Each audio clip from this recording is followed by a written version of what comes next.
Taxa de desemprego de julho foi a menor desde 2015. Em um ano, são quase 4 milhões a menos de desocupados. E você vai ver também. Presidente Jair Bolsonaro edita 2 medidas provisórias que tratam do imposto de renda. Cenas emocionantes em reencontro de quem teve que sair da Ucrânia e passar meses longe de casa. Começa daqui a pouco a estação mais florida do ano, com suas lindas paisagens. Tudo isso e mais a partir de agora. Olá, boa noite. São 18 horas e 31 minutos pelo horário de Brasília. E a partir de agora você vai acompanhar as principais notícias do Brasil e do mundo desta quinta-feira, dia 22 de setembro. A Petrobras anunciou hoje a redução em 6% do preço do gás de cozinha vendido em botijão. É a segunda queda no preço do produto este mês. O valor do quilo vendido às distribuidoras passa de R$ 4,02 para R$ 3,78 a partir de amanhã. O preço do GLP havia sido alterado pela última vez no dia 13 de setembro, quando o quilo passou de R$ 4,23 para R$ 4,03, equivalente a R$ 52,34 por 13 quilos. Em abril já havia sido reduzido de R$ 4,48 para R$ 4,23 por quilo. Antes, vinha em trajetória de alta. Em março, o gás de cozinha vendido pela Petrobras havia sido reajustado em 16,1%. Em outubro do ano passado, a alta havia sido de 7,2% e em julho do mesmo ano de 6%. Na semana encerrada, em 17 de setembro, o botijão foi vendido em média a R$ 113,25 no país. Desse valor, R$ 54,34 referem-se à Petrobras. Os impostos federais sobre o gás de botijão estão zerados até o final deste ano. O Ministério da Economia estimou hoje que as contas do governo em 2022 vão registrar o primeiro superávit em 8 anos. A expectativa do Ministério da Economia é de que as despesas em 13 bilhões e 500 milhões sejam superadas. Porém, é esperado que em 2023 as contas voltem ao vermelho. Em 2022, os gastos públicos têm se beneficiado, principalmente da arrecadação. De janeiro a julho, em valores corrigidos pela inflação, a arrecadação somou 1 trilhão e 309 bilhões, novo recorde para o período. A série histórica do Tesouro Nacional tem início em 1995. O governo registrou um déficit fiscal de um pouco mais de 35 bilhões no ano passado, segundo números da Secretaria do Tesouro Nacional. A taxa de desemprego de julho foi a menor desde 2015. Em um ano, são quase 4 milhões a menos de desocupados. O levantamento do Instituto de Pesquisa Econômica Aplicada do Ministério da Economia apontou que a taxa de desemprego no mês de julho foi de 8,9%. Em relação ao igual período do ano anterior, a queda é de 3,9 pontos percentuais. Em julho de 2021, a taxa de desemprego calculada pelo IPEA foi de 12,8%. Os cálculos foram feitos com base nos dados da PNAD contínua, divulgada pelo IBGE. O resultado foi uma taxa de desocupação de 8,9% em julho, a menor desde julho de 2015, segundo o IPEA. Em um ano, houve uma redução de 28,7% da população desocupada.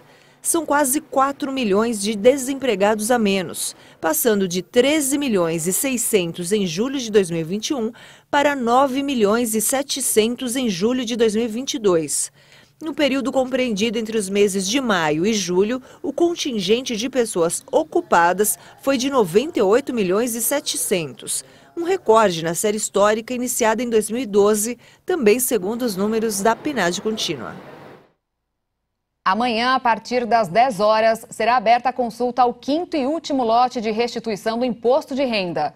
Com esse, a Receita conclui o pagamento de todas as restituições do exercício 2022 que não apresentaram inconsistência. De acordo com dados divulgados hoje, mais de 1.032.000 declarações foram retidas do Imposto de Renda 2022, ou seja, caíram na malha fina. O número representa 2,7% do total de pouco mais de 38 milhões que foram entregues entre março e setembro deste ano.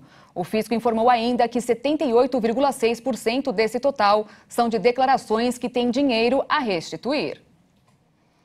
O presidente Jair Bolsonaro editou 2 medidas provisórias que tratam do imposto de renda. A primeira reduz de 25% para 6% as alíquotas referentes a gastos de brasileiros em viagens para o exterior. E a segunda isenta o tributo para estrangeiros que têm rendimentos obtidos com títulos de renda fixa emitidos por empresas nacionais.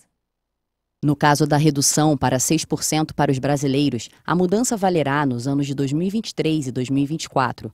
Nos anos seguintes, haverá um crescimento escalonado da alíquota, passando para 7% em 2025, 8% em 2026 e 9% em 2027. De acordo com o governo federal, a medida reduz por 5 anos a alíquota incidente sobre os valores pagos, creditados, entregues, empregados ou remetidos para pessoas físicas ou jurídicas residentes ou domiciliadas no exterior, destinados à cobertura de gastos pessoais de pessoas físicas residentes no país, em viagens de turismo, de negócios, de serviço ou de treinamento ou em missões oficiais de até 20 mil por mês. Na alteração que envolve estrangeiros, o governo informa que a extensão da alíquota zero do imposto de renda é referente aos rendimentos obtidos com títulos de renda fixa emitidos por empresas nacionais distribuídos no Brasil e com títulos emitidos por instituições financeiras obtidos por beneficiários residentes no exterior. A medida é para atrair o investimento estrangeiro de forma imediata. E agora vamos ao Rio de Janeiro com informações desta quinta-feira com o repórter Anderson Nascimento. É com você.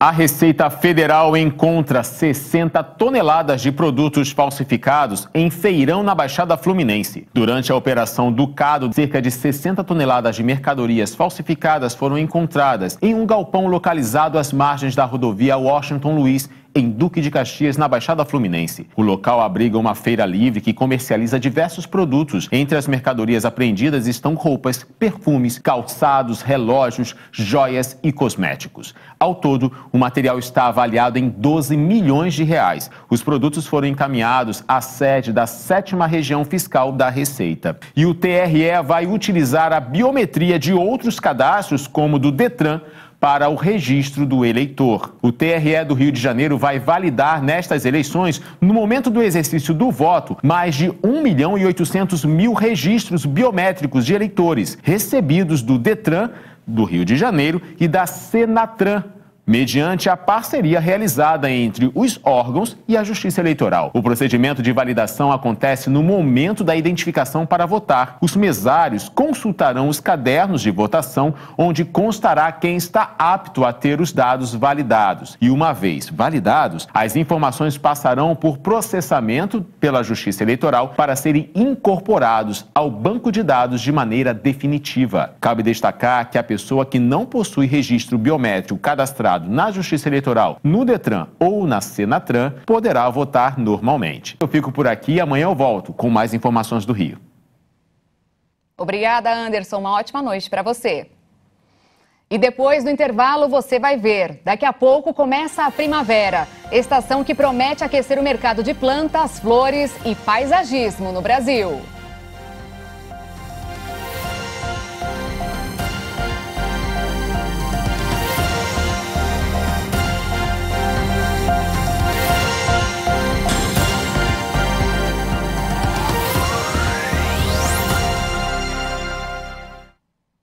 Hoje, as autoridades iranianas bloquearam o acesso ao Instagram e ao WhatsApp depois de 6 dias de protestos pela morte de uma jovem detida pela polícia moral.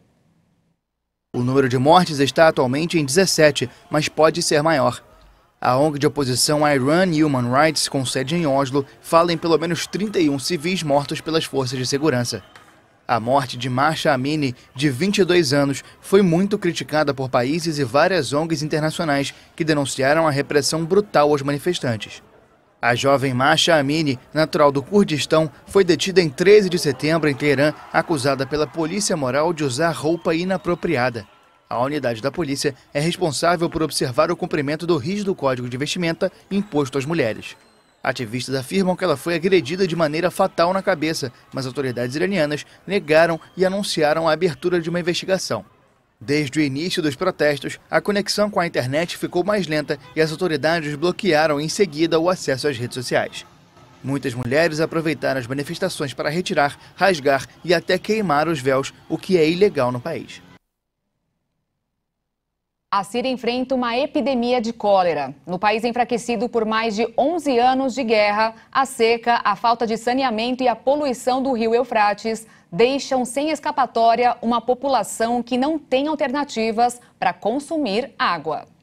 O ressurgimento da doença se deve principalmente ao consumo da água contaminada do rio Eufrates, um dos mais importantes e emblemáticos rios do país e do Oriente Médio. Eu tive diarreia, vômito, muita dor, não tenho mais forças, nem consigo andar, não tenho forças, perdi muita energia. A água está poluída. Bebemos água diretamente do rio Eufrates. Não há nenhum serviço de saneamento. As análises em todos os nossos laboratórios e nos laboratórios da Organização Mundial da Saúde confirmaram a presença da bactéria responsável pela cólera nas águas do Eufrates. Isso se deve ao fato de as águas do rio estarem represadas e o nível estar em queda livre, criando pântanos em várias áreas. De acordo com as Nações Unidas, mais de 5 milhões de pessoas dependem do Eufrates para beber água, mas os serviços de saneamento e abastecimento sírios foram danificados pelos 11 anos de guerra. Devido à seca, à falta de saneamento e à poluição dos rios, a população está ciente do risco, mas não possui outras formas para consumir água e irrigar as plantações. O governo não nos oferece tabletes para purificar água. Sabemos que ela está contaminada. Só Deus sabe o que você pode encontrar se você examinar a água em um microscópio. Mas bebemos ela de qualquer forma. O que podemos fazer? O governo sírio anunciou 23 mortes e mais de 250 infecções em 6 províncias sob seu controle no país dividido. Nas regiões controladas pela administração autônoma curda, foram registradas 16 mortes e 78 casos. E o custo dos estragos provocados pelo conflito em território ucraniano chega a quase $1 trilhão. Em uma conferência organizada pelo Conselho Alemão de Assuntos Internacionais, Oleg Ustenko afirmou que nos primeiros dias da agressão, os russos destruíram $100 bilhões dos ativos ucranianos. Atualmente o valor é bem maior e equivale a 5 PIBs anuais. Para este ano, as autoridades ucranianas esperam uma redução considerável do produto interno bruto, calculada entre menos 35% e menos 40%. Esta é a queda mais expressiva do PIB do país desde 1991. De acordo com o conselheiro de Zelensky, o déficit orçamentário aumentaria em quase $5 bilhões por mês. Em 2023, o déficit pode alcançar $40 bilhões. Em agosto, a Ucrânia pediu ao FMI um novo programa de ajuda, que deve ser parte de um esforço internacional mais amplo liderado pelos Estados Unidos e a União Europeia. O Banco Mundial calculou em 9 de setembro o custo da reconstrução do país em $350 bilhões, mas destacou que o valor deve aumentar enquanto a guerra prosseguir.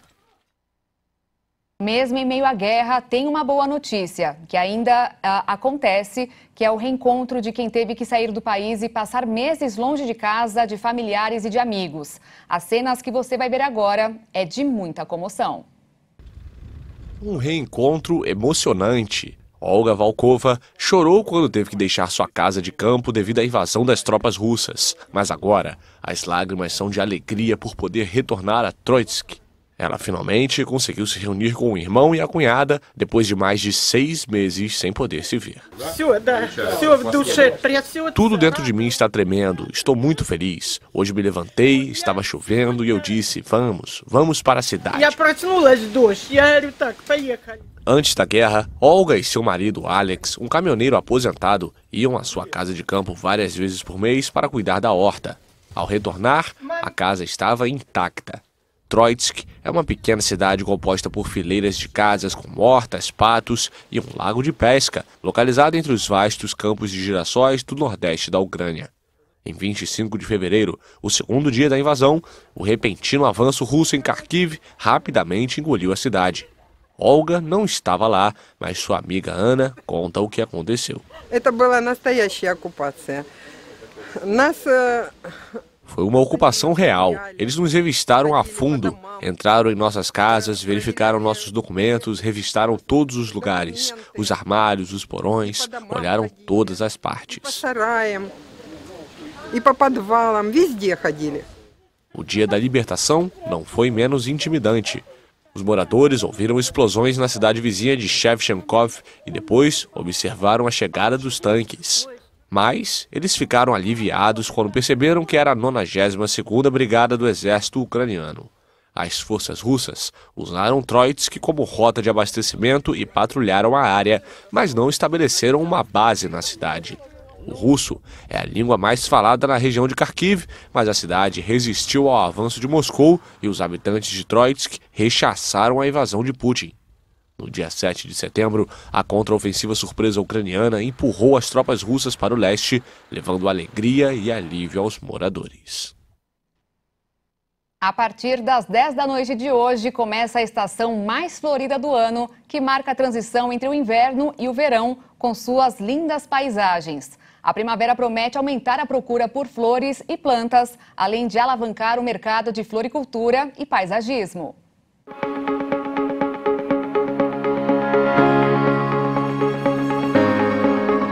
Rosa, estrelícia e copo de leite são consideradas as flores mais bonitas do mundo.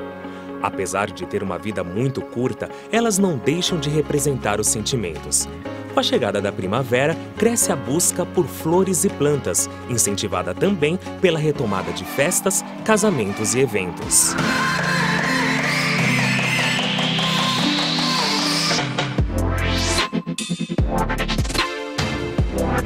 O mercado que já vinha vindo firme na parte de plantas ornamentais e flores em vaso, agora também recuperou a parte de flores de corte com a retomada das festas, casamentos e eventos. De acordo com o Ibraflor, Instituto Brasileiro de Floricultura, o número de vendas de flores para 2022 deve ser 12% maior se comparado ao ano anterior. No mundo, o Brasil é o que mais produz e o setor movimenta mais de 10 bilhões de reais por ano. Uma série de investimentos que toda a cadeia produtiva fez para melhorar a qualidade, a logística, a comercialização e todos os processos produtivos de uma maneira geral. E dessa forma, a previsão para 2022 é de um crescimento da ordem de 12%. Segundo o IBGE, no país são cultivadas mais de 2.500 espécies. O estado de São Paulo, além de ser o maior produtor, também é o que mais compra produtos de floricultura, gerando emprego de forma direta para mais de 209 mil pessoas.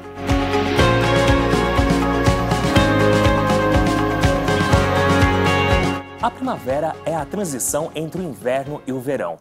A nova estação traz de volta a chuva, o aumento da umidade e o calor.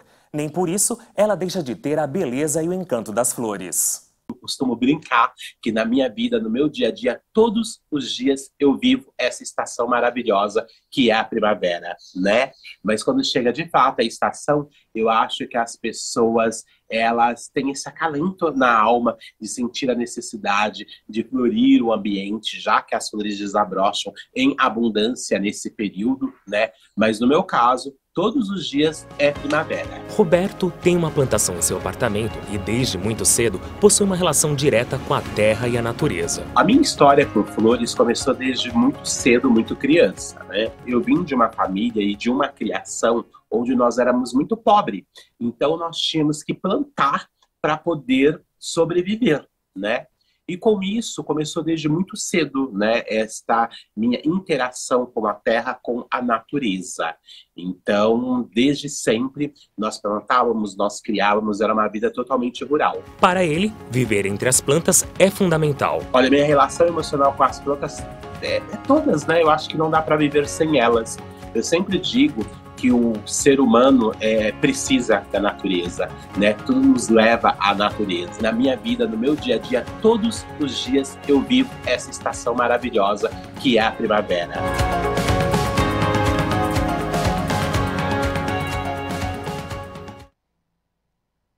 E o Jornal das 18h30 termina aqui. Obrigada pela sua companhia.